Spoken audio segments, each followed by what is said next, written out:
Thank you. I just got a cue sign from our Cindy, who is directing this movie. This is not a Netflix movie, but thank you for coming. This will be the best, or one of the best, colloquium of this year. I can tell, not because I am presiding, but because I do know the speaker very well. It's my great pleasure to have Dr. Jared Males, who is going to really entertain us in a very nice and academic way. So let me give him a brief introduction who this gentleman is. Dr. Jared Males develops technologies to image exoplanets and search for life. That is exciting. He is the PI of the MagAO-X. It is a coronagraphic extreme adaptive optics system designed to push the limits of the ground-based adaptive optics. One fun fact, he was a U.S. Navy submarine officer. So that's another thing you can tell how special he is. He received his PhD in astronomy from our very lovely University of Arizona in 2013. And then he was selected as the NASA Sagan Fellow, which is a very prestigious one, from 2013 until 2016. His group studies all aspects of exoplanet imaging, adaptive optics, optomechanical systems, wavefront sensing, algorithms, control theory, and image processing, of course.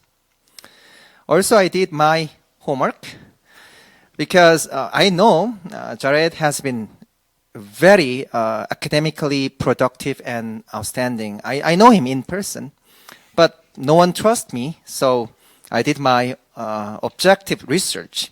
So I just did my Google search, Google Scholar search, and the statistics as of today says he has more than 250 publications, at least, and more than 4,500 citations. And this is not an easy number in astronomy. So that tells numbers.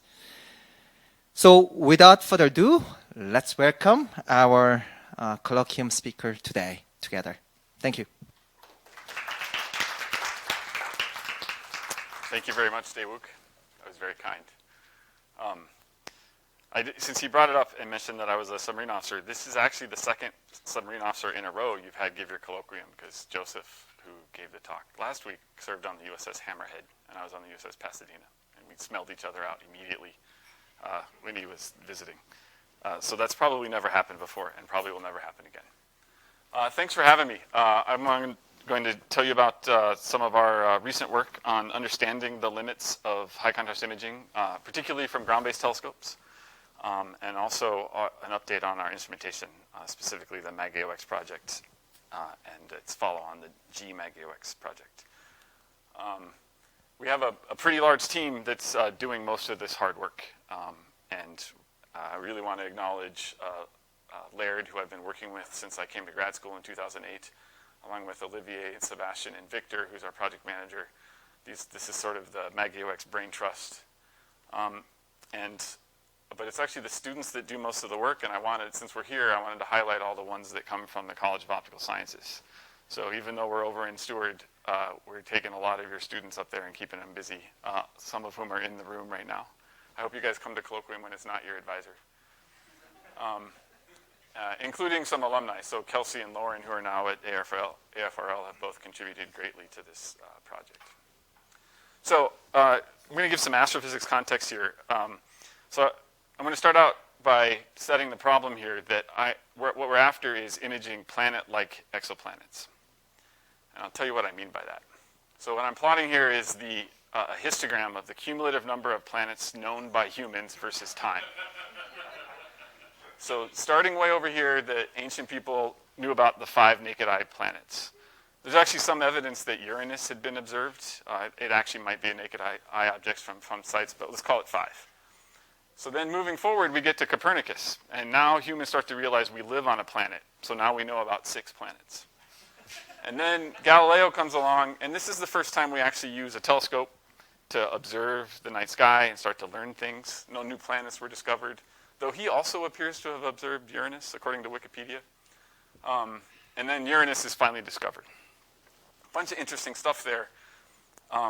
The interesting thing about Uranus is this is, an example of astronomers starting to work like astronomers and the scientific method working. They're trading letters and notes, and there's competition and things. And then we get to Neptune. So now we're up to 8. Neptune's super interesting because it was predicted before it was discovered. So now we're doing real science. We're observing the universe, making predictions about what's going to happen next, and then observing them. Of course, there's a bunch of dirty laundry in here. So we actually get up to like 17 planets for a while because of asteroids. There's Pluto. But from there on, we're really at the 8 solar system planets until 51 Peg B is discovered. This is the first exoplanet discovered around a main sequence star. There was the pulsar planets were a few years before that. And then Kepler is launched, and the curve really takes off. And then we get to TESS. You can see there's kind of a hitch there, and then TESS starts driving it up there. So now today we're at 4,600 planets that we know about orbiting stars other than our sun, plus the 4,600 roughly candidates. I'm an astronomer. Let's call that 10,000 planets that are out there, right? And that's remarkable. And if you're 30, roughly 30, all of this has happened in your lifetime. So you're living through a scientific revolution. During all this human history, we get up to 8, and then all of a sudden we're at 10,000 planets. It's pretty amazing. But I contend that when someone says, I image planets, I study planets, these are the planets that people think of. It's certainly what I think of, right? These are the planets that I learned about when I was in school. This is what the public thinks we're doing. But this is what we're actually doing when we image extrasolar planets. I picked all of this gallery. These are all planets imaged with Steward telescopes, specifically telescopes manufactured at the Mir Lab.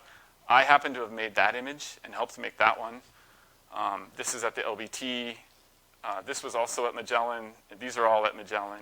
That's Magellan. This is at the LBT. There's a planet in there. It's kind of hard to see, but Andy Schemer had to work really hard to dig that out. So these look nothing like those other planets that I showed you. And the astrophysics backs that up. So what I'm plotting here is just scatter plots of the known planets where the x-axis is effective temperature or equilibrium temperature, depending on which applies. What that means is over here on the hot end, that's closer to the star for the gray points. And this is further from the star. And then this is mass in Earth masses and radius in Earth radii. The blue points are the solar system. The red points are the ones that I could get enough information quickly on the ones that on planets like this. So, and the key thing about those red planets, as you should know, is that they're all basically far from their star, and they're all very young. So their temperature doesn't have anything to do with their location with respect to the star. So as you can see, the red directly imaged planets are very different in terms of effective temperature, mass, and radii than most of the other planets, and specifically the planets we care about. There's Mercury, Venus, Earth, and Mars, and right around here is what you would call the habitable zone. So this is about 1 AU, or square root of luminosity from the star, 1 Earth radius, so about 1 Earth gravity. We're not anywhere close. And so the problem we want to address here is what's it going to take to image solar system-like planets, or as I'm calling them, planet-like exoplanets. So we're going to need optimum AO control, optimum coronagraphic wavefront control. So this is after the AO system. In space, you could start here. And then I think we also desperately need telemetry-based post-processing, which I'm going to motivate here in a little bit. So just to set the stage and remind everybody what adaptive optics does, I'm using this very dated but still accurate animation of adaptive optics. This is the Gemini telescope is being illustrated here. So you'll see the wavefront coming in from space, going through the atmosphere. It gets corrupted into these potato chippy looking things, and then it goes into the AO system. The key things in the AO system are going to be the beam splitter that splits the science light from the wavefront sensor light, the wavefront sensor, the closed loop feedback, and the deformable mirror. So this is the science detector. This is the beam splitter, and so you'll see light come into the science detector, and you'll see the seeing limited image dancing around. We have a wavefront sensor of unspecified design. It's a problem for the students to tell us why that's not a real wavefront sensor. Computer closed loop control back to the deformable mirror. The DM is changing shape, correcting those potato chip wavefronts, and so you're going to see this turn into an airy disk. I know most of you probably have heard of AO and seen AO. I just wanted to make sure that we all get the same picture in our heads when we're going through this. So, fair warning, there's going to be some math. So I'm going to go through some math about wavefront control theory, and speckle statistics to sort of set the stage for why this is so hard and why it's taking us so long to get to Earth-like planets. So one of the fundamental things that we worry about in extreme AO and coronagraphy is the problem that a Fourier aberration in the Fourier plane, so in the pupil plane. So I'm just drawing a cosine wave here in the pupil plane. If you take the Fourier transform of that, modulus squared, and assume a coronagraph, you can do it without a coronagraph, but it gets a little harder. What you get is two speckles, which are a copy of the point spread function in the focal plane. And their separation is set by the spatial frequency of this cosine wave. So higher frequencies give you speckles further out, lower frequencies give you speckles closer in. And the contrast, or the intensity, which we usually specify as the contrast, is given as the variance of this cosine wave. So it's sitting there varying in time because of the atmosphere varying, et cetera. And so what happens is that the contrast ratio of that peak, which is the top of the speckle, is set by the variance of this cosine wave. So everything I'm going to talk about is basically trying to stop this from happening. So you're defining a speckle in a very different way than in coherent imaging. We talk about the speckle. That's right. So this We're is talking about the airy pattern here. Yes. So the speckle, we consider it a copy of the airy pattern that's been shifted. So this is the actual central star is here. I've blocked it with this coronagraph. And so all you're seeing is the copy of it created by the speckle itself. Yep. And that, thanks, I should have said this. The problem with this is they're airy patterns. They are the PSF. And so if you're trying to look for an exoplanet, which is also going to be the PSF, but all you have are these fake PSFs that are the speckles, you're in trouble because you're going to report a bunch of planets that are speckles. They're just, all they are is sine waves in your pupil. They're not actual planets. So this is why this is the problem. And then it's this correspondence between the position in the focal plane and the spatial frequency that makes this the useful thing to analyze for coronagraphy. Because I can, instead of doing this, everything I'm about to show you, you could do in Zernike's or Carhoon-Levy modes or something like that. But by doing it in Fourier modes, we can have a correspondence between the aberration in the pupil plane and a spot in the focal plane. So that's why we're going to go through the trouble here. So everything I just said is that the Fourier modes in the pupil plane produce these speckles, and the contrast is set by the Fourier mode variance. So the question is, what is the minimum speckle contrast that we can obtain from the ground? What is the limit imposed by the atmosphere? And this is what differentiates the ground-based problem from the space-based problem, is that I have to look through atmospheric turbulence. So this is going to be set by our ability to sense and control Fourier modes in the atmosphere. So what we've done is develop a procedure for modeling this. This is semi-analytic in that we get to a bunch of integrals that we can't evaluate, but it's not a simulation. So we're not running a wavefront propagation simulation or anything. And so what we're going to do is we calculate the Fourier mode temporal PSDs. So this is, the atmosphere is blowing across the telescope. Everything's changing, but there's a very clearly defined temporal power spectrum of the Fourier modes that are coming into the telescope, assuming frozen flow turbulence. So this is the standard assumption that you have a turbulence phase screen blowing across the telescope, and for at least short periods of time, that bulk flow is locked in, and you're not seeing significant changes. We also need to calculate the wavefront sensor noise. That's pretty easy. It's just the photon noise of detecting the wavefront in your wavefront sensor. And then we have to determine the optimum controller gain. So we're in closed loop feedback. So what happens is we measure a Fourier mode in the atmosphere, and we send it to the DM. But you don't just send the exact measurement that you made, because if you do that, you'll have an unstable controller because of the noise and because you have servo lag. So everything happens more slowly than you think it's going to, or than you want it to, because you have to compute things, you have to send a signal to the DM. The DM is a physical device. It's a piece of glass. It actually has to move. All these things take time. So what we end up with is, and here this notation is, the script T is the temporal power spectrum. This is temporal frequency. You calculate the error transfer function, and I'll show you a plot here so you see what these do. And the noise transfer function, which is the impact of the controller on the wavefront sensor noise. And those are functions of that optimal gain. And you get the output closed loop PSD. And that defines what the intensity is in the focal plane. And as I'm going to get to, it also tells you a whole bunch of stuff about the temporal statistics in the focal plane.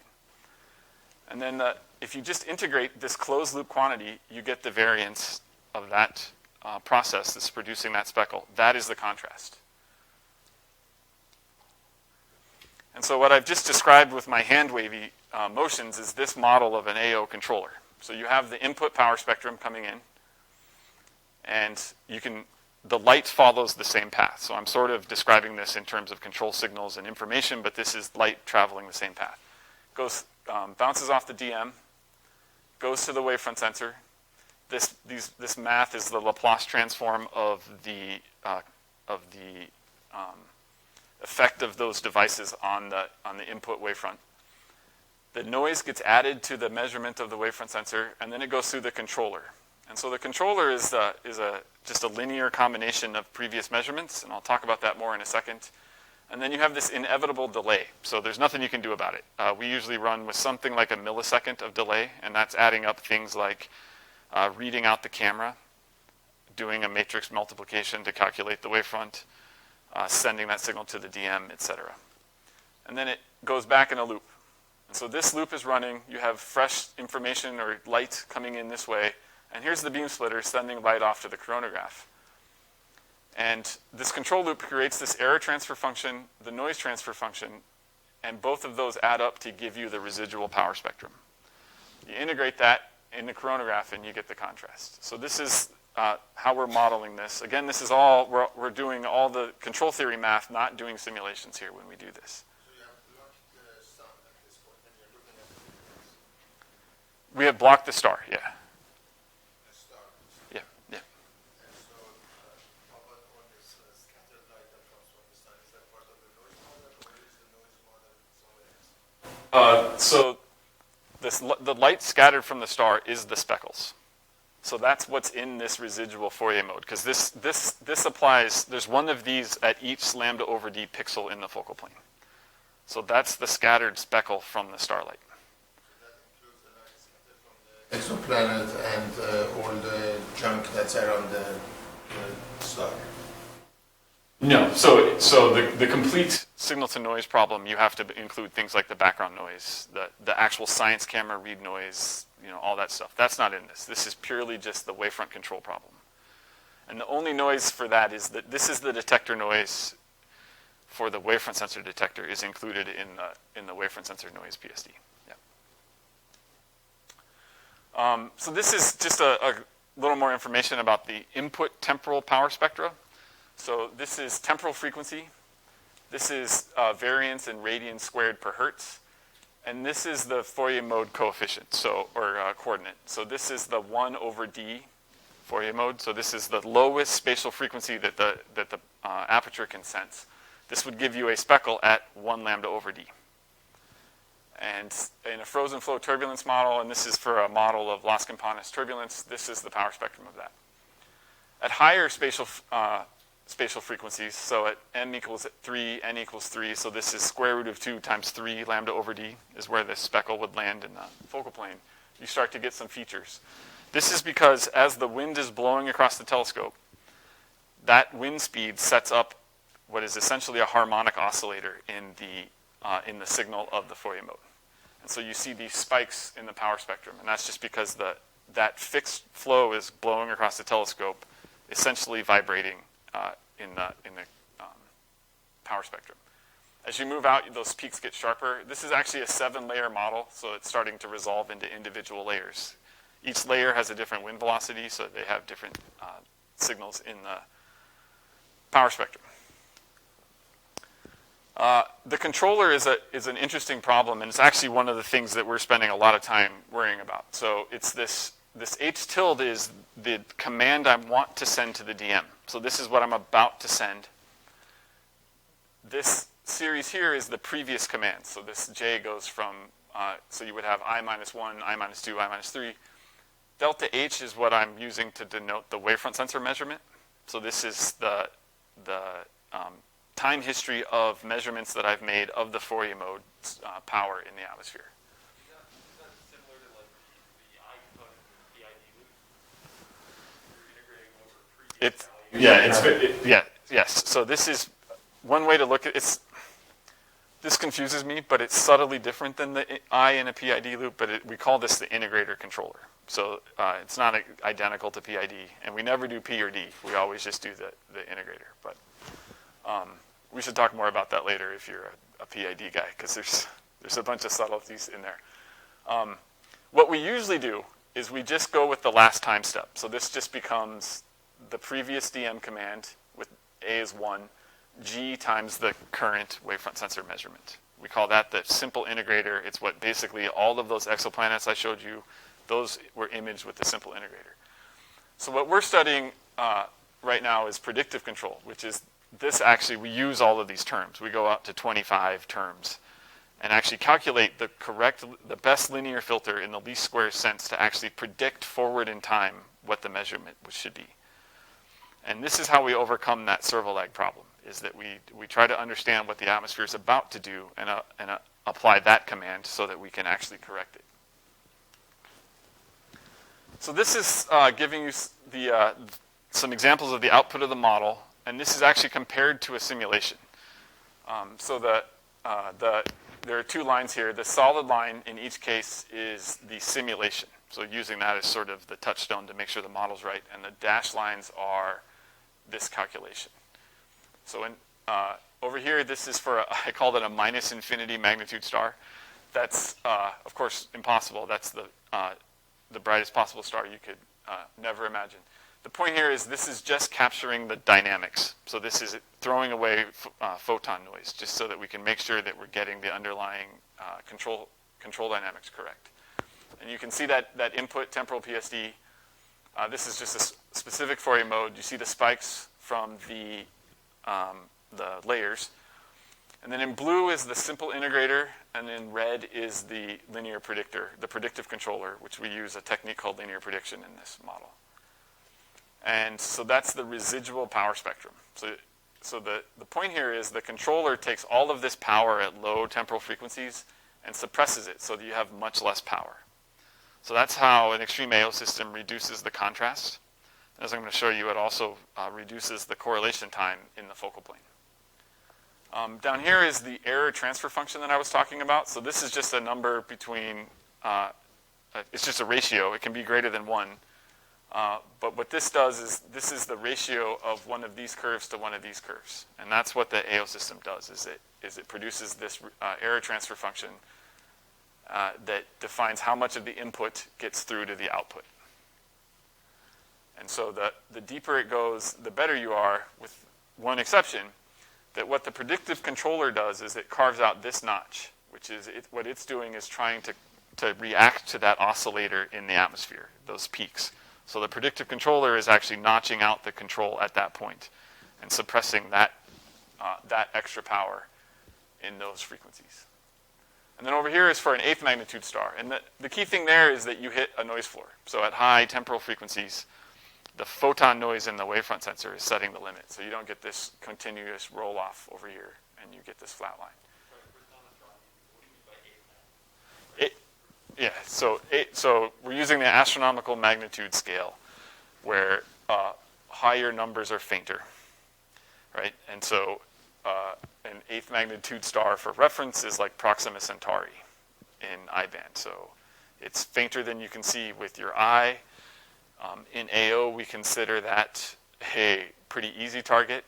The rest of astronomy thinks that's ridiculously bright, but that's what we mean. So, and then just going back to the negative infinity magnitude, again, that's just no photon noise is what that means when I show that.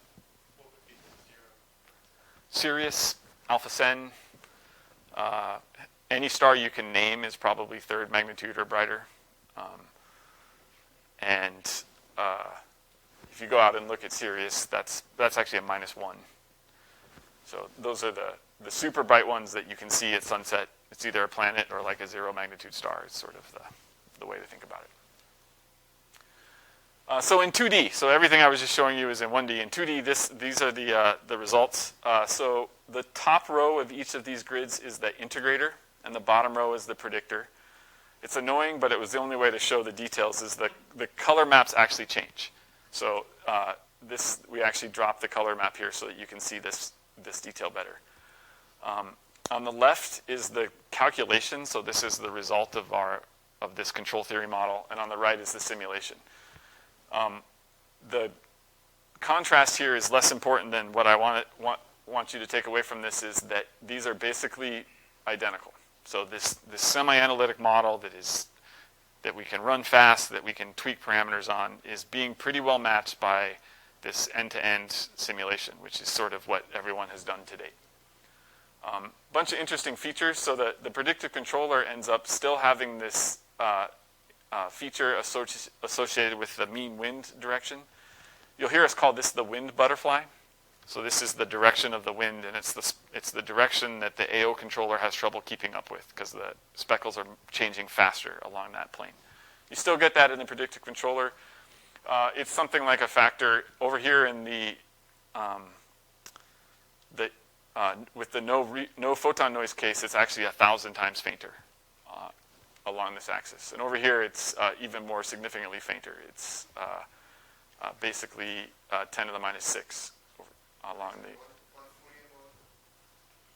No, so this is all Fourier modes. So this is the entire control region of the AO system, and so each pixel in this is one Fourier mode. So it's the result of one speckle getting through the AO system.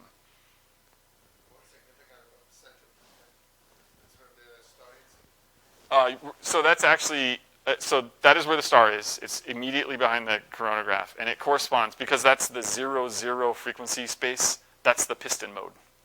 So in this model, I don't show anything getting through there. In reality, there would be light getting in there if you actually did a Fourier optics propagation.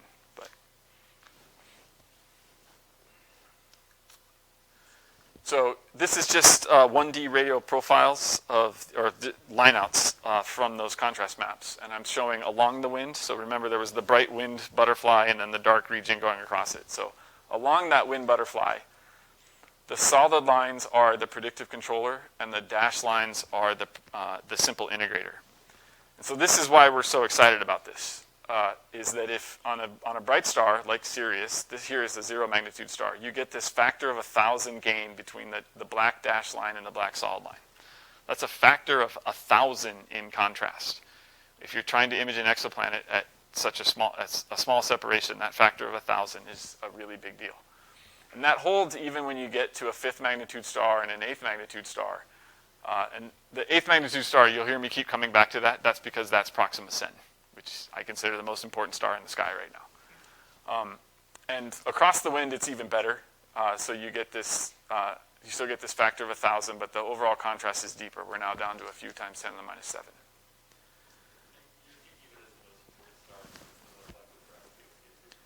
No, because it has a terrestrial planet. So we know that it has a planet orbiting in its Hab zone. It's close, so it's widely separated. So we actually have a shot at resolving it with today's telescopes. But the big thing is it's a Earth radius planet orbiting in the habitable zone of a nearby star.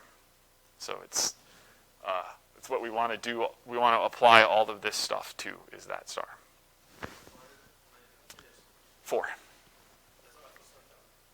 Proxima Centauri is part of the Alpha Centauri system. So it's Alpha Centauri A and B, and then Proxima is this wide triple star.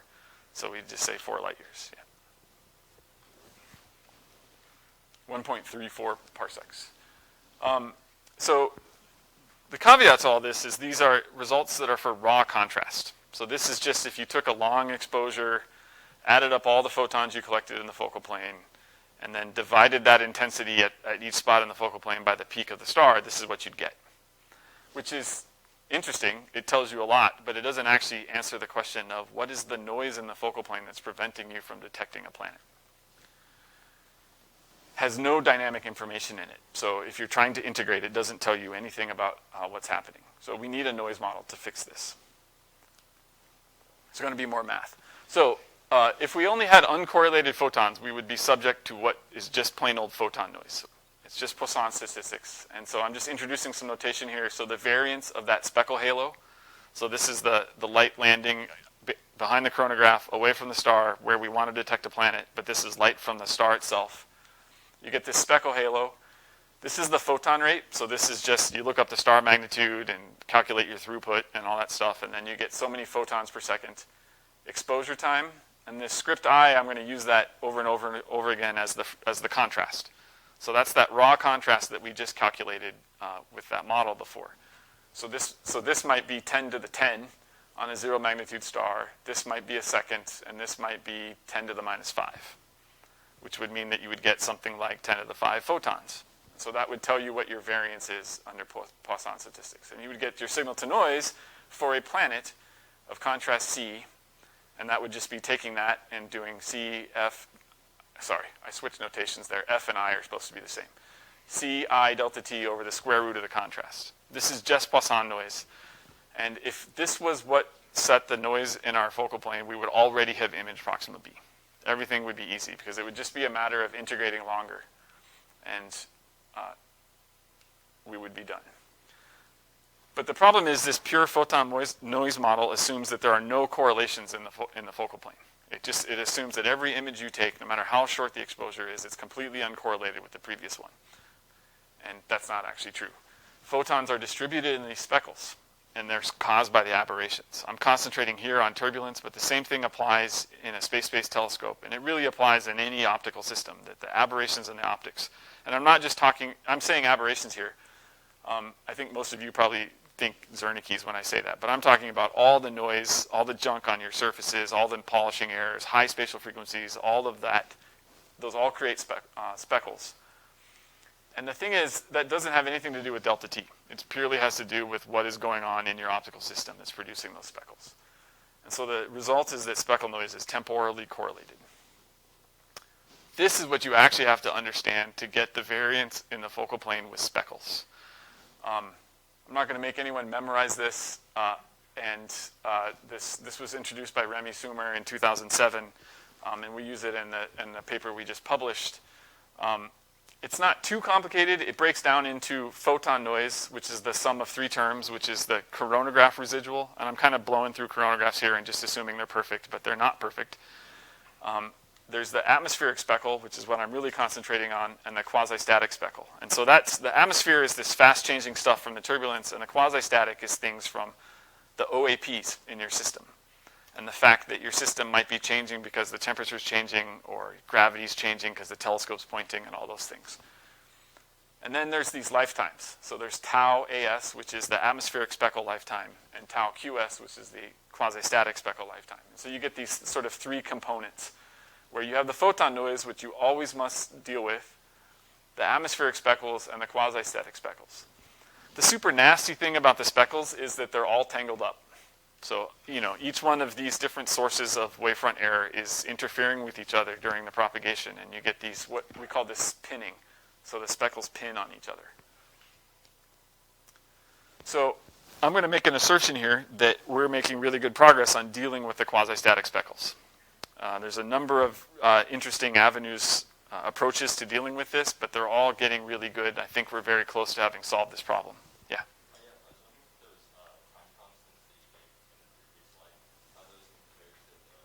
MagAO delay that you were describing before. Hold on, we're getting there. Okay. It's like the subject of the next 10 slides. Right. So I'm going to assert that the coronagraph contrast goes to 0. You taking notes, Warren? That's your job.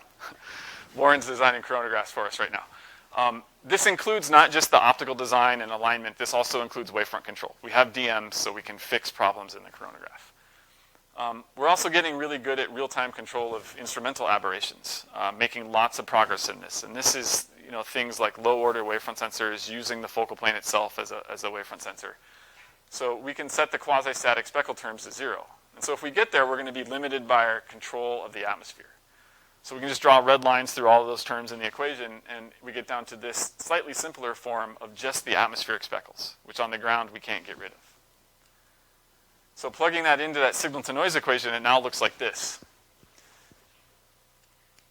And if we compare it And I wanted to state that this is just what you've heard of before as the standard error goes down as the number of trials, right? The variance goes down as 1 over n, or it's the root n improvement in noise. That's all I've done here. There's nothing really actually that groundbreaking. So if you take t seconds and you have a tau second lifetime, you will have taken t over tau measurements, which will cause your variance to go down by that factor. And it's basically why we take more measurements. So let's compare these two signal-to-noise ratios. So you'll notice that in this one, this I is square root on the bottom. Now it's not square root. And we've now added this Speckle Lifetime term. So this is why speckle noise is so nasty. And I'll show you some graphical illustrations of this. But this is the mathematical reason why this gets so hard, is that you get this, it's no longer square root, and you have this extra time constant on the bottom. So in that paper that where we developed the semi-analytic model, and I should say that I've been doing a lot of this work with Olivier Guillon, who you all know well. That residual contrast maps that we showed is purely a spatial quantity, no time information in it whatsoever. And so what we did next is start developing a temporal model of the contrast, which itself is kind of hard.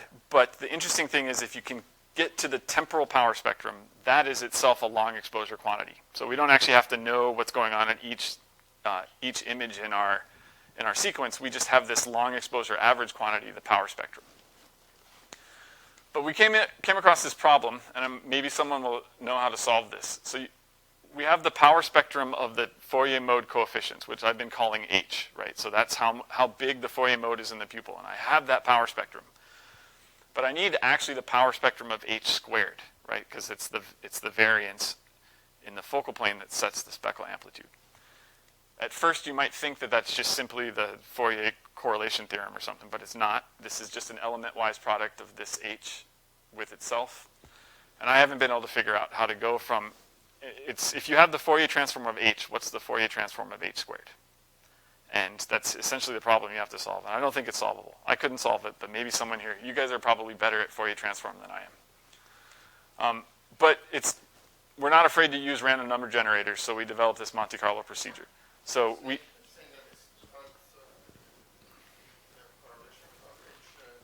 PSD of H with itself. You multiply two functions with the Fourier transforms that converge, right?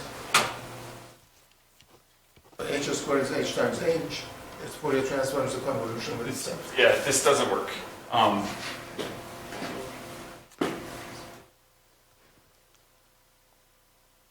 Let's talk about this afterwards. Okay. I've tried that. So I'm always willing to look stupid on this because we've spent some time on this. But we have this semi-analytic model that we've developed that gives us the power spectrum of H, which we can turn into a time series of H by just filtering white noise with the power spectrum and taking the inverse Fourier transform. Very standard technique for producing correlated noise. And we can just do that 1,000 times, and each time we do that, we take the power spectrum of the time series and average them, and that gives us a nice high signal-to-noise power spectrum of H squared. So using those from our 2018 paper, we have the PSDs of H. We just generate n of those, and we get to the PSD of H squared. So this is the result. This is the output of doing that. Again, what I'm showing you here is the solid line, which is our simulation, and the dashed line, which is our semi-analytic model. Pretty good match. You get these interesting peaks here that aren't perfectly correlated with the atmosphere layers. It starts to diverge here at higher temporal frequencies, and what's going on there is we're doing this discretized AO simulation, where we're just chunking this at 2 kilohertz, but the model we use is actually a continuous time control theory model. And that introduces a bunch of interesting artifacts in both the simulation and in the control model. And so here's where we are. So now we have, and I should emphasize again, this is the power spectrum of the intensity in the focal plane. So this is not the Fourier mode in the pupil plane. This is at 1 pixel in the focal plane. This is the power spectrum of the intensity that you'd measure. And so the next thing to know is that the Wiener-Khinchin theorem says that the power spectrum is the Fourier transform of the autocorrelation. And so this tells us how the process averages, right? The autocorrelation is sort of telling you how long you have to go before the process changes significantly. So if you have the power spectrum, because of Wiener-Khinchin, you have the autocorrelation. And what we're after here is the variance of the mean versus time, because that tells us how fast we can get signal to noise to come up.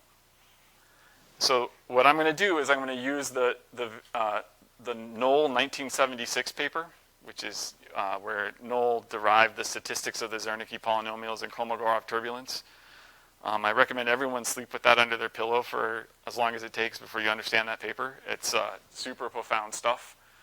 But instead of the Zernikes, we're going to use the Legendre polynomials as a 1D analog. And the key thing is the first Legendre polynomial is the mean, and I'm after the variance of the mean versus time. Just to remind you what the Legendre polynomials look like. And again, this is really just a 1D analog of the 2D Zernike polynomials that we all know and love. So you have the mean or the piston term. There's a tip term here, quadratic, and it goes to higher and higher frequencies. And so I'm not really going to go through this math because I'm running behind. The idea here is you just do a projection onto the Legendre polynomials, calculate the coefficients, and sling a bunch of Bessel functions around, and you end up with this expression for the variance of the mean. And when you go read Knoll's 1976 paper, you'll find that that's what he did for the Zernike polynomials, is he calculate the variance of the coefficients of the Zernikes given the Kolmogorov turbulence power spectrum. That's all we're doing here. From this, you can get to this expression for the lifetime, which is the PSD times this spherical Bessel function divided by the integral of the PSD. So to simplify that what this Bessel function is really doing in this limit is just telling you to take the zero component of the PSD. So all of this just reduces to take the value of the PSD over here at 0 and divide by twice the variance, and that gives you the Speckle lifetime. That's a good estimate. It's kind of noisy if you do that in practice. So this is that tau, that time constant that we needed to know to understand the signal-to-noise ratio. And instead of just calculating that one tau, we can use that to calculate the evolution of the variance with time. Now you can see why exoplanet imaging is so hard. As you're integrating, the variance isn't going down. In photon noise, this would be going down as 1 over t. It would just keep going right down. But as we're integrating and trying to beat down the noise, the variance stays the same, it stays the same, until we exceed the Speckle lifetime, and then it finally starts to go down as 1 over t. So this is the key challenge in exoplanet imaging, is that speckles are correlated, and you can't just average. You can eventually, but it takes a long time to get there. And by then, instead of being here, you're still way up here, so you're much less sensitive. We can do this calculation in 2D. There's a bunch of interesting structure in 2D in the Speckle lifetime. So this is the lifetime of each speckle. Each one corresponds to a Fourier mode. So this is at each point in the focal plane. And the interesting thing is that the Speckle lifetime gets down to just a few milliseconds here in the predictive controller. And it's much shorter here than it is along these points in the integrator. Again, notice I've changed the color bar just to bring out the details so that the predictive controller is reducing Speckle lifetime. And if the Speckle lifetime is lower, then you can achieve signal to noise faster. This just drives home that point. Black is the histogram distribution of open loop speckles, blue is the integrator, and red is the linear predictor. So Speckle lifetime is getting shorter as we go to better and better control. We can also use this model to analyze Speckle lifetime versus various parameters of an AO system. And this is to see what are the choices we can make to make our instruments, our telescopes, more sensitive. And the answer is not really.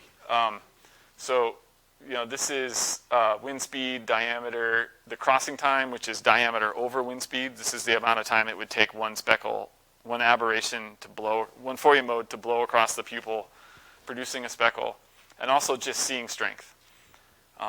And especially with this predictive controller, the near optimum control law, you see that there's very little power, very little changes in the Speckle lifetime, with the exception of at lower crossing times, there's there is a bit of a ramp, but then it levels out.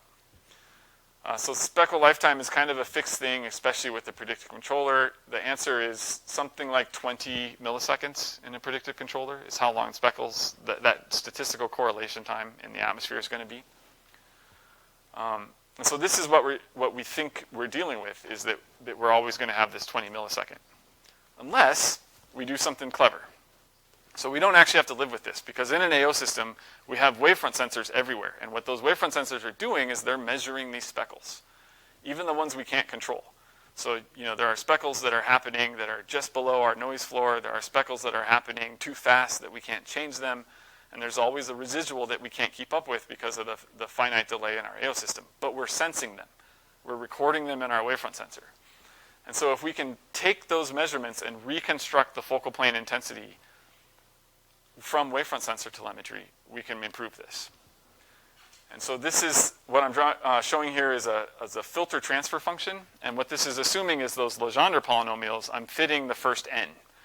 This is just like deciding how many Zernicke's you're going to correct in an interferometry measurement or something. Piston, and then the tip mode, and then the quadratic mode. And so what happens is when you do that, you start to reject, meaning you multiply by 0, the lower temporal frequency components of the power spectrum. And remember, I told you that the Speckle Lifetime depended on the 0 component of the power spectrum. What this is showing you is that if you can fit the first n Legendre polynomials, you can reduce the power at low temporal frequencies, therefore reducing the Speckle Lifetime. That makes you more sensitive. That might be kind of faint. Hopefully the lines are showing up. So what this is showing you is that if you subtract n modes, your sensitivity drops. And if we can just subtract roughly the first 6 or so Legendre polynomials to about 1% accuracy, or precision, we can achieve the photon noise limit. So this would be using wavefront sensor telemetry that we're constantly recording, that's always there, but we're not currently using. If we turn that on and we use it, we'll be able to achieve the photon noise limit. Okay, now that I made you sit through all that math, I'm just going to illustrate it with a movie. So this is open loop. We're going to close the loop. So now you see the Airy pattern. This is just the standard control law. This is that integrator. Now I put in a coronagraph. So this is an ideal coronagraph. And we're looking for planets where those arrows are. Can't see either planet. And now I'm going to turn on that predictive controller. 2 things happened. It got fainter and it got faster. And now you can see one of the planets. And next I'm going to turn on telemetry subtraction, and now you can finally see the other one.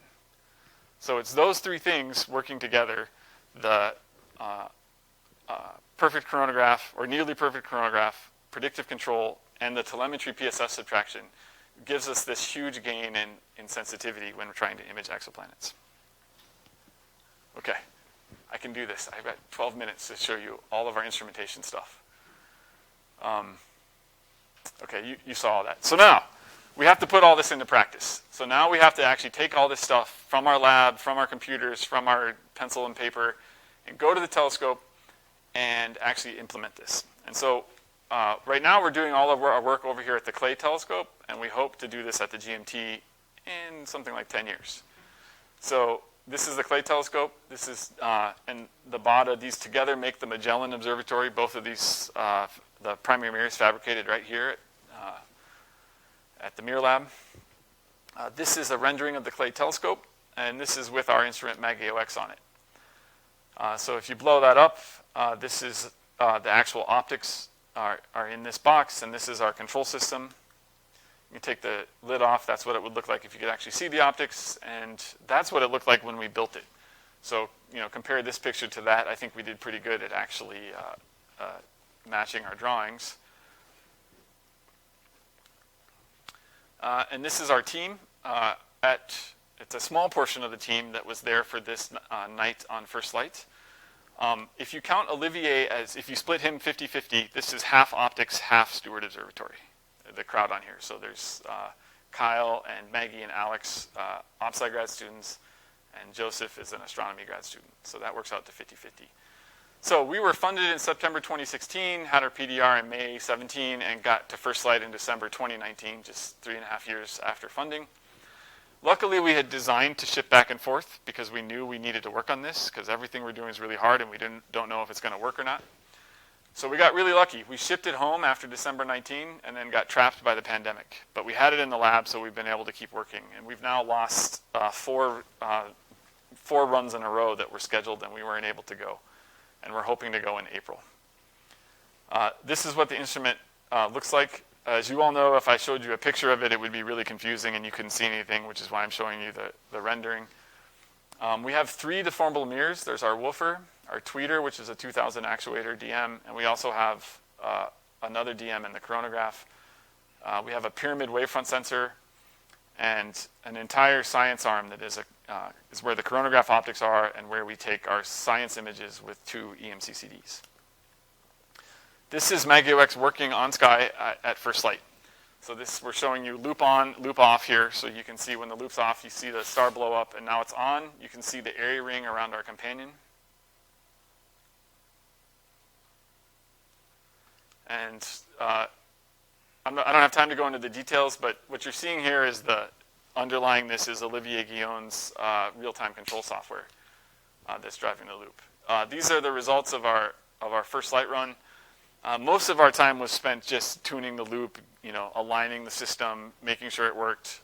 But this is some of the data we took. We got to 46% Strel on sky. There's a bunch of corrections to that, and the actual wavefront quality was probably more like a 55% Strel ratio, just not making it to our science camera. So Strel ratio is the ratio of the peak of this PSF to what we would get if there were no errors in the system. So perfect system is 1, 46% means we kind of got halfway there. This is designed to get to something like 80% at this wavelength. So we're really not satisfied with this, but we've been stuck here and haven't been able to go back and change anything. So this is in Z prime, so it's 900 nanometers plus or minus about 40 nanometers. So it's roughly a 10% filter. This is a very short exposure, though. Longer exposures, Strel was worse. These are contrast maps behind a coronagraph, and this is having reduced those images looking for planets. We got to a contrast of a few times 10 to the minus 4 at 2 lambda over d. Also not good enough, but it's a pretty good start. So that was a successful run. We're not happy with it yet, but we need to get back to Chile. And so the real interesting thing is what we've been doing during this pandemic. Dr. Kyle Van Gorkum, who just defended, implemented something called focal diversity phase retrieval on MagAO-X. So with this, he got this was our previous alignment. He used the DMs to correct us all the way back to 95% Strel ratio. This is without atmosphere. That 46% included the atmosphere. This is by moving focus stages and doing a whole bunch of wavefront calculations to determine what the PSF is doing as he changes the position of the focus stages, and then sending corrections to the DM. And for comparison, that's what the Strel of 1 would be. Meanwhile, Jen Lumbris, who's here, has been analyzing all of our optics and trying to figure out what Kyle should be getting. So this is how we know what the right answer is. So she's developed some detailed models of all of our optical surfaces. And then because all we have there are the statistical models, she runs a bunch of trials making different realizations of the optics. And from that, she, using a full Fresnel end-to-end propagation, gets a Strel ratio of 93 plus or minus 0.01. And you can compare that to Kyle's result over here. So we're actually pretty happy with that. That means, 1, we've characterized our optics, we understand our system, which will help us upgrade it. And 2, it means that we've done enough work to get to essentially a perfect alignment. Sebastian Hafford, our NASA Sagan fellow, has been busy in the lab demonstrating predictive control. So what he's got working is this new technique called data-driven predictive control. So instead of most techniques to date have required you to have a detailed understanding of your system, apply those transfer functions that I showed you to invert the signals you're getting and determine what the actual open loop input is, Sebastian figured out how to just ignore that and do this with data. So it's just something that runs in real time. It learns the system as it goes. Things can change. The wind speed can change, and this algorithm will just learn it. And most importantly, he implemented it and demonstrated it on MagAO-X. So this is actually happening on the instrument. And so he's injecting a simulated disturbance. This is just the standard controller, and then when he applies this data-driven predictive controller, it gets to that PSF. Alex Rodak, another OSC grad student, has also been working on this quasi-static speckle control problem. What he's been working on with a colleague in Michigan named Rich Frazen is how do we use that wavefront sensor telemetry, and specifically if we combine it with focal plane information, can I get extra information from that and accurately reconstruct the wavefront? So this is a head-on attack on that, what I suggested earlier, that if we can use wavefront sensor telemetry to reconstruct the speckles, I can then break that speckle correlation. So Alex has been working hard on that, and they just published a couple of papers in JOSA about their technique. So, because we've been sitting in the lab, we decided to think about how to upgrade our instrument. Since we can't take it to the telescope, we might as well make it better, right? So we have launched this new phase of the project. It's just called the Pursuit of Proxima B. And again, Proxima B is the nearest main sequence star, and it happens to host a terrestrial planet in its habitable zone. And it comes out to something like 10 to the minus 7 contrast at 2 lambda over d. It's about the hardest thing we think we could actually accomplish with MagAO-X. And it's going to take a lot of work. We just received a generous grant from the Heising-Simons Foundation to do some major upgrades to MagAO-X. We're going to add another DM, replacing one of the coronagraph DM to 1,000 actuators. It funds work on PSCMC coronagraphs, and it upgrades a bunch of cameras. But the really key thing is this supports people. So this is funding for grad students and for Sebastian Haffert to stay with us for a few more years. So we're super grateful to Heising-Simons. Alex Hedgelin, who's a OpSci PhD student, has been working on fitting in this new 1,000 actuator DM, replacing this 97 actuator DM. And Sebastian Haffert has been digging dark holes. So what this is post-coronagraph wavefront control using the DM to reject the instrumental quasi-static speckles. So he's able to dig this dark hole, get down to 10 to the minus 8 contrast. On sky, the atmospheric speckles will overlay that, but now we've gotten that quasi-static term out of the way. Remember I set those to 0 earlier? This is why I feel confident in doing that. It's because we're making such good progress in this, what we call focal plane wavefront sensing. So I'm going to show you a couple of these in the last few minutes. This is how I characterize the targets we want to look at. So in this plot, this is projected separation in lambda over d. And this is planet contrast. This dashed line is where we are now with that dark hole. And these two solid lines are where we think we can get with various levels of upgrades. So this is what we're going after with this MagAO-X Phase II. The key target here is Proxima B, which, like I said, is a little over 10 to the minus 7 at 2 lambda over d. So if we can achieve these upgrades, we'll be able to detect Proxima B. It's not the only planet, though. So these guys are around the star GJ876. There's a bunch of other planets here that are potentially accessible with this upgraded MagAO-X. The key thing here is these planets, we are now talking about imaging them in reflected starlight instead of their own thermal emission. So remember the red plots that I showed at the beginning, the red circles? Now we're talking about being able to image the blue circles. And this is the technology that we need, and this is the direction we're heading, is going from those red circles down to the blue circles by being able to image these in reflected light. This is a little more of an astrophysics plot. So this is the sun equivalent separation.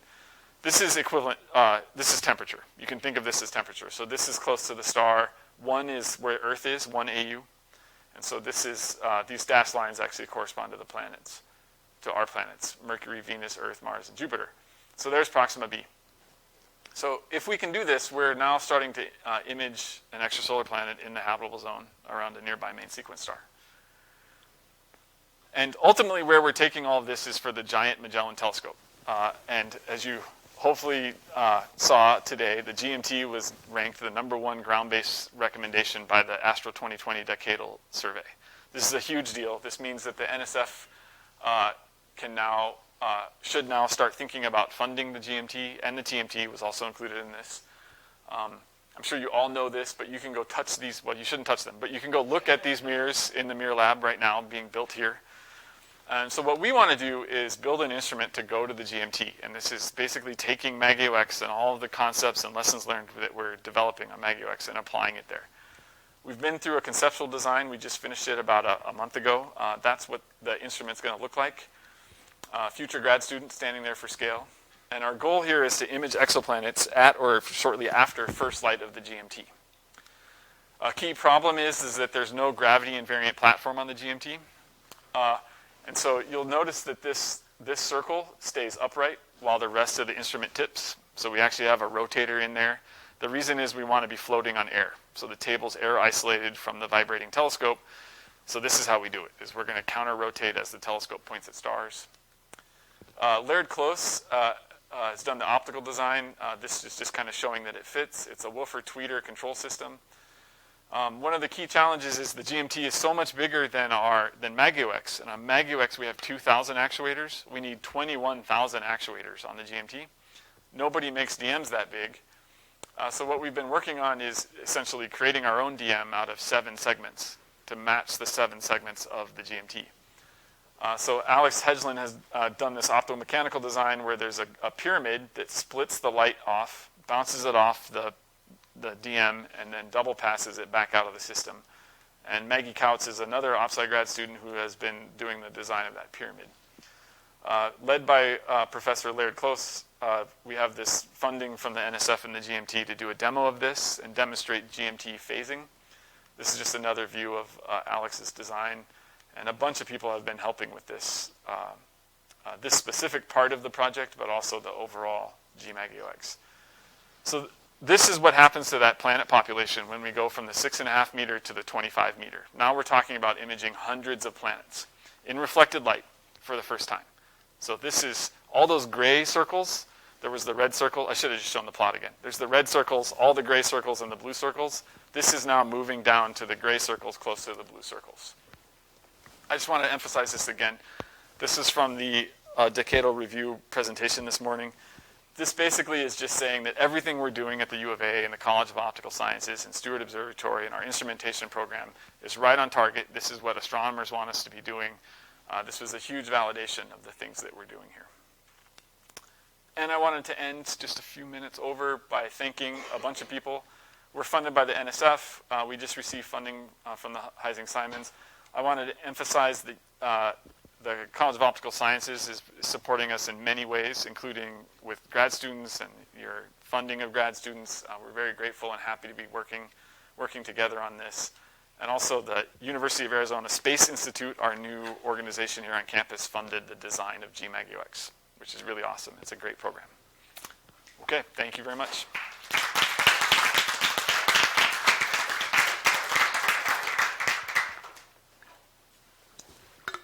I think this mic is not working, but thank you so much for the excellent presentation. I think now we know adaptive optics is not just about spatial frequency we often think, but temporal frequency and many other things. It was a great presentation, and now let's open the floor for questions. Any questions? Yes? So when you're talking about the adaptive optics for the GMT, are you concerned at all by losing light by splitting it to 7 different DMs, essentially? Could you repeat the question? Yeah. So the question is, if we're splitting light to the DMs, are we losing light when we do that? When we're doing that pyramid trick to make the segmented DM, and the answer is absolutely. So because the DMs we want to be exactly in a pupil, and the pyramid that splits the light can't be in a pupil. You're vignetting. So you're limiting the field of view of the system. So that absolutely happens. But my answer, which is kind of glib, is that Proxima B is at 40 milliarcseconds, so I don't care, right? So the field of view of this system might be 2 arcseconds. I think it's actually wider in one direction. I forget the numbers. But for everything that we want to do with this, 2 arcseconds is almost too big. This isn't going to be a wide field of view system. It's not going to be a general purpose AO system. It's not going to do galaxy studies of extragalactic things. I think there's a bunch of limited science cases, but for what we want to do, we get more than enough unvignetted field of view.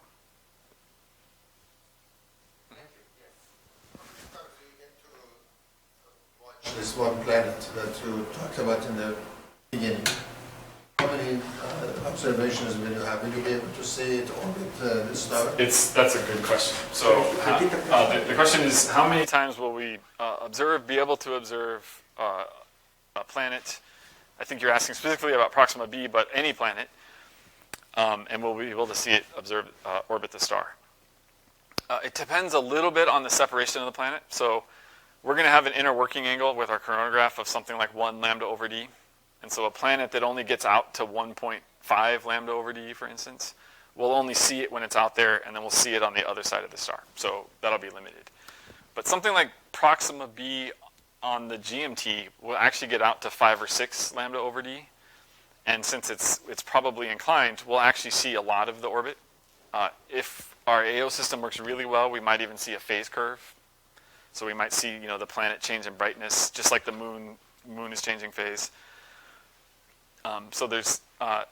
So for the more widely separated planets, there's probably actually a rich way to study them is by watching their orbits. That's a different question. As you know, telescope time, the question is, will we get enough telescope time? Telescope time is allocated competitively, and so we will have to write proposals and get time. I'm pretty confident, though, that if I write a proposal that says, we got 1 detection on Proxima B, and we need to look at it again to see if it has life, that we'll get time. That's a pretty compelling science case, but we have to do our jobs to get that time.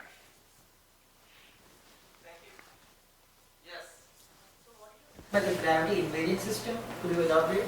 Sure. So the question is, what do I mean by a gravity invariant system? So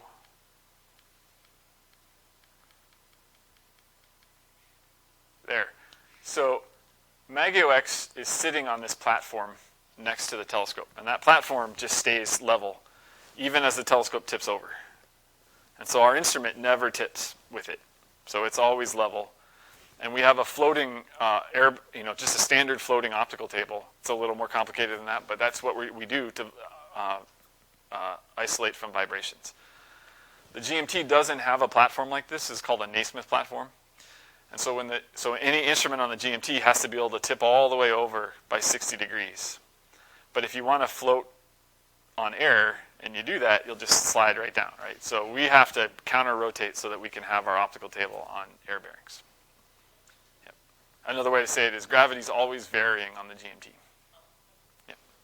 Yes.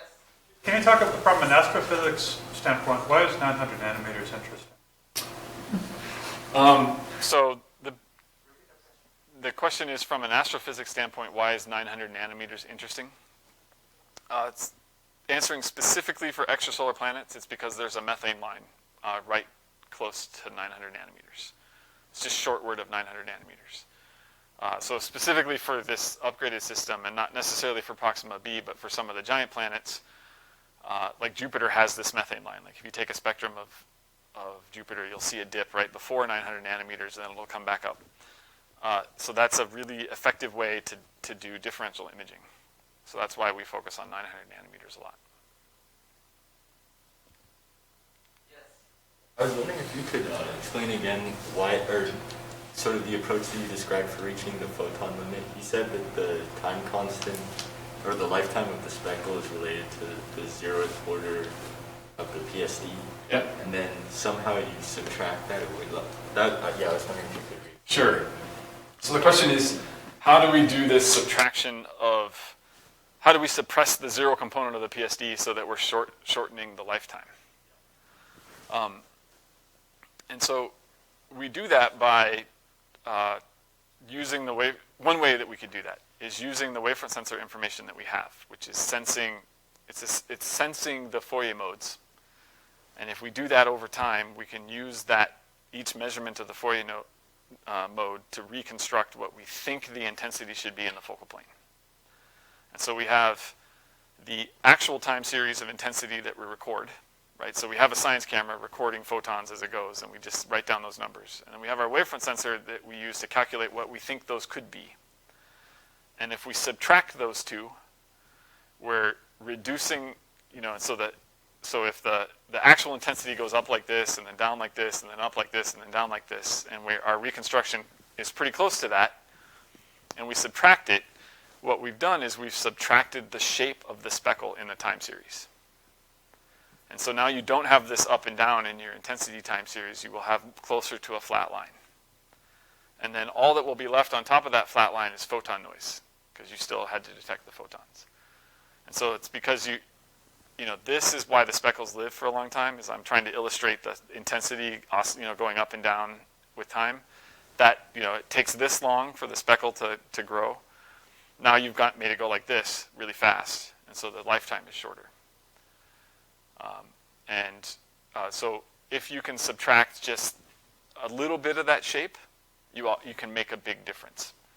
And that's what the point to the speckle lifetime being determined by the lower frequency parts of the PSD, that's what that means, is that you don't actually have to get all of the details of the intensity right. You just have to get this global changes in the intensity with time kind of right. And the reason that's significant is that it's actually really hard to reconstruct a wavefront sensor measurement and turning it into intensity. And if I told you I have to do this perfectly, you should just ignore me, because no one will ever figure that out. But if all you have to do is get the mean and a few of these lower order terms, then there's actually a lot of hope for doing that.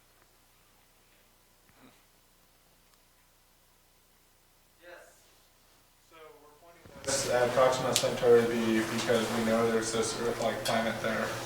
How do we know that there's this Earth-like planet there, and what do we mean by doing this instead of how have we found this planet? Good question. So the question is, why are we looking at Proxima B? And specifically, how do we know that there's an Earth-like planet there? And if we're going to take pictures of it, what do we learn that we didn't learn by however we discovered it? Skipped over all that. So we know about Proxima B because of the radial velocity technique. So this is the technique where you point a spectrograph at a star. The planet is orbiting the star, but because the star is not fixed, it's actually going through a reflex motion and itself orbiting the common center of gravity of the system. So the star is wobbling. That imparts a Doppler shift on the spectrum. And so that's how you can know that there's a planet there, is that Doppler shift is a sine wave, and that sine wave is proportional to the mass of the planet. The problem is all you've done there is detect starlight. So you don't know anything about the planet, right? So the planet is just this perturber of the star, and you can figure out its mass and its period, or its semi-major axis. But that's it. You have no way to use that to decide, does it have oxygen? Does it have water? Is there life on the surface of the planet? A lot of the other planets, the gray dots on those plots, are also from the transit technique, which is where the planet passes in front of the star and the star momentarily gets slightly fainter. Again, all you've done is detect starlight. You haven't detected light from the planet. There's a way to use a spectrograph as the planet goes in and out of occultation to measure the spectrum of the atmosphere, but there's some astrophysics caveats to that, and the planet has to transit. So that's actually kind of a rare event. So direct imaging lets us resolve the planet from the star and actually measure light from the planet, not light from the star. And so that's how we actually learn things about what's the temperature of the atmosphere, what's the composition of the atmosphere, is there life on that planet. Yeah. Warren asked earlier about the choice of wavelength. You said it was due to methane. I'm curious, is there a specific reason why you choose methane over some other organic compound that might be a predictor of life? Why is methane the one you choose versus something else? Why is methane the one we choose? Mostly because it's there. So it's, in terms of what's in a giant planet atmosphere, and methane's important for the search for life, but it's not the one I would go after first. This is more for the Jupiter radius planets. It's because it's there, it's a strong signature that we can exploit. And the way we exploit that is if you look at an object and it's dark in the center of the methane absorption band and bright next to it, then you're like, oh, there's methane there. And that also lets you subtract those two and do differential tricks to remove speckles. When it comes to searching for life, we do think harder about what we're looking for, and that's specifically oxygen and water, and actually methane, because there's methane and oxygen. If they're in disequilibrium, then there's something keeping them there and all that stuff. But For methane, it's just because it's a strong line that might be in the atmosphere that happens to be in the bandpass of our instrument, so we use it. So along a similar vein, so you have, showing that there's these 2 exoplanets there. So I guess what will additional resolution that you're saying that you're hoping to get? Is that going to show you features on the planets, or elaborate on that? So the question is, what is this improved capability and resolution going to get us? So right now we can't image that planet. There's no resolution. No one can image that planet. So that's what we're getting, is just the ability to take the image in the first place. And it will be the first time we've ever characterized such a planet, if we can actually make this work. And with, let's say, reasonably imaginable telescopes on the surface of the Earth, or even really in orbit, getting to details, resolving actual details on such an object is not going to happen. Just because you're starting to get to where you need kilometer scale filled aperture telescopes to be able to do that imaging. So everything we're doing is we're just looking at the planet resolved from the star, but not actually. It's still a point source. We're not actually resolving the planet. Thank you. So I have a concluding question, and that's your concluding remark also. Okay. If you can do this much on ground, if you do the same thing in space, sounds like we'll find Earth tomorrow. So can you comment on that from your perspective, doing this in space, and then we can conclude the talk today? So doing this in space would be easier from a wavefront control perspective, and the contrast floor would be significantly lower. What I swept under the rug is this is not going to happen around a G2 star like our sun. That requires 10 to the minus 10 contrast. I actually don't believe that's impossible from the ground, but it's super hard. And so going to space is where we, instead of talking about 10 to the minus 8 being our limit, we're going to start talking about 10 to the minus 10. The problem with space is it's really hard to ship it home during a pandemic and work on it, right?